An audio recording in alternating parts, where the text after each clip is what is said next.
Chapter number 30, A Mother's Heart. We have come so far since I started putting pen to paper. After the bleakness of wintertime, literally and figuratively, my family is now experiencing the uplift we have needed for a long time. My relationship with Britney has undergone tremendous healing. We are back to 4 and 5 phone calls a day, with her calling me about everything from Preston's potty training progress to the darling little dress she found for her new little niece, Maddie Brian. Maddie, talk about an angel. That gorgeous baby was born on June 19th, 2008, to a young mother who loves her more than life itself, and a family eager to welcome her to our hearts. To me, she personifies grace, redemption, a fresh start. You just don't know how much you can love someone until she's snuggled up next to you, sleeping. Maddie is another glimpse of heaven to me. And Jamie Lynn is a very, very good natural little mama. She's so independent, breastfeeding her baby and caring for her with help from Casey, but little help from the 2 grandmas who are dying to get her hands on that baby. The other day I came over when she was giving Maddie a sponge bath, and I offered to help. "I can do it, Mama," she said, as she carefully and perfectly bathed her daughter, and she can. Full circle. Watching my youngest child mother her own child so well brings me full circle. My experience of motherhood has been very universal in some ways, and quite unique in others. Essentially, I was the mom who taught school and cooked 3 meals a day and put band-aids and boo-boos in my heart, and I'm still that mom. All my babies are grown or nearly grown now, and I have so much more knowledge and insight about the parenting process than when I began my journey 31 years ago with tiny Brian.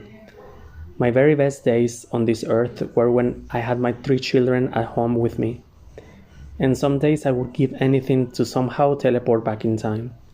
I look at Brian, Britney, and Jamie Lynn and the paths they have traveled, some of those paths anything but private. I still long for each of them to move forward in a positive direction no matter what hurdles they must overcome. It doesn't do any good to look backward at mistakes and poor choices, except to learn from them. That's just as true as for me as for them. My wish for my kids is that they make good choices, starting today if need be, to pick the high road whenever they can, and when one of them opts for the wrong route, I hope they accept the lessons that come, hold them up to the true light, and learn from them. Watching my babies take their first steps tops most of my memories, and with each first step they have chosen various paths. Some well chosen and some not so well chosen. Even when they were small, I would think about what kind of journey they were on and wonder what road it would bring them down later on in life. Regrets. Brian and I were out for lunch one day when I told him I was going to write a book. Immediately supportive, he asked what it would be called. The title is "It's All My Fault," I joked, and we both got a good laugh. The truth is, whenever a wheel has come off with one of my children, people look for someone to blame, and often they look no farther than me, the mother. When your family is in the limelight, the public becomes your judge and jurors, and the guilty pronouncement has been leveled at me so many times. I cannot begin to count, but my biggest accuser over the years has been me. Isn't it just like a mom to pick up the tab whenever something goes wrong with her family? I know I'm not alone in wrapping myself up in blame, time after time. As I raised my children, and even when they were grown-ups, I have yet to meet a mother who didn't have regrets about what she did and didn't do. You bring these human beings into the world, these innocent little angels, and they are yours to guide for at least 18 years, probably more. At first, you are in charge, feeding them, bathing them, teaching them to keep their elbows off the table and share their toys. You balance their wants and their needs. As they grow older, it gets so much harder. That bundle of joy starts to push and pull at your rules, challenging them every step of the way. And each child is so different. Even if you give them the same basic rules, how you lay them down and reinforce them is different for each one. Every mother makes mistakes though, and I'm no different. And honestly, I'd prefer to keep my regrets to myself, wouldn't you? Even if none of you ever has a child going to show business, I truly hope you can learn something from my mistakes. That as you parent your own children, something I say here might help you love and guide them with the clarity that only hindsight gives you. Okay, here goes. Drum roll, please. Building faith. I wish I could have gone deeper with my children in terms of building up their faith.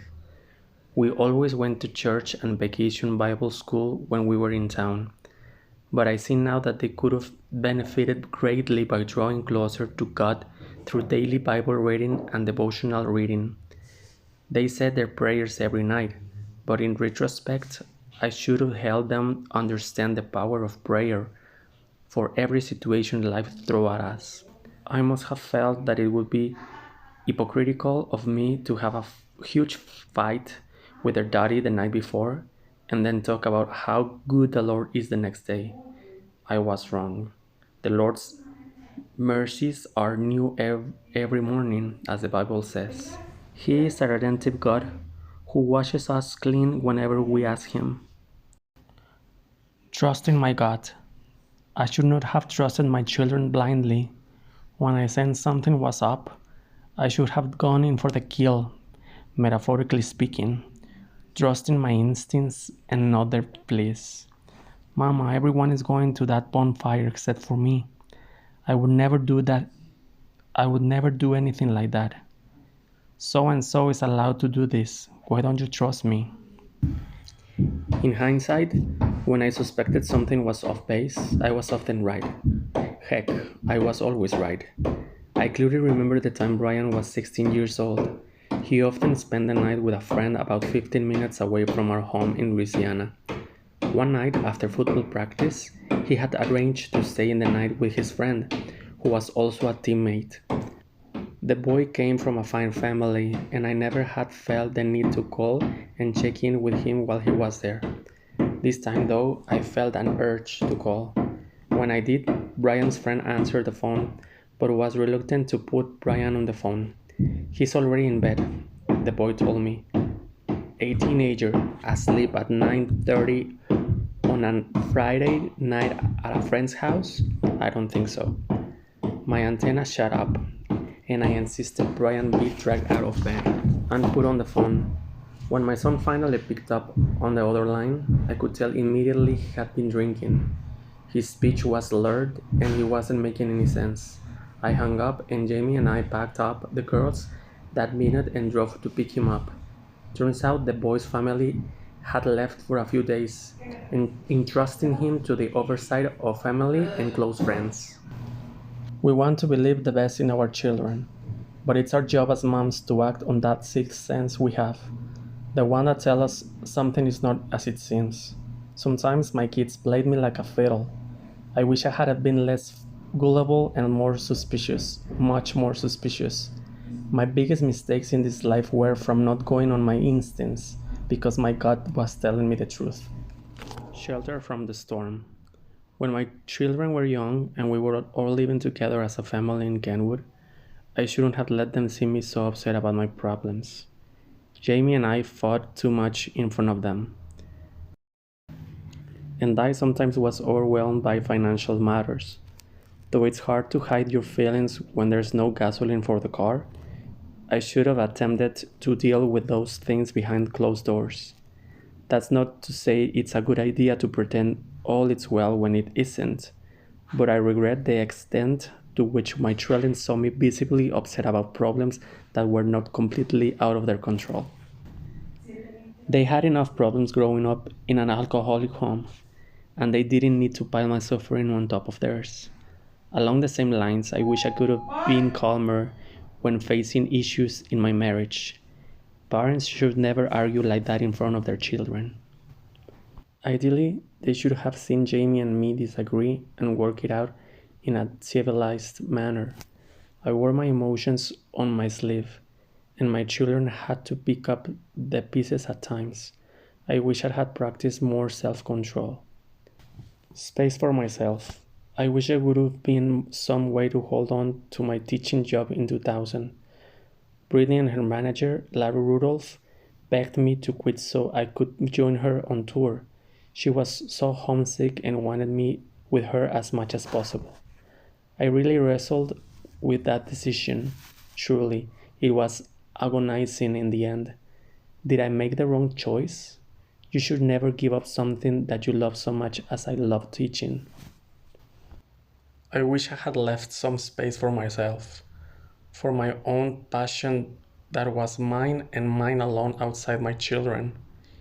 If I had kept my career, I would have something to focus on now besides my children, something positive and meaningful that would have engaged me, body, soul, and mind. My role as parent. I lost control of my kids and their careers partly because I allowed professionals to unnerve me and take away my confidence. When Britney's career was exploding, I naively assumed that I should leave all the decisions to the professionals. I didn't know the music business after all.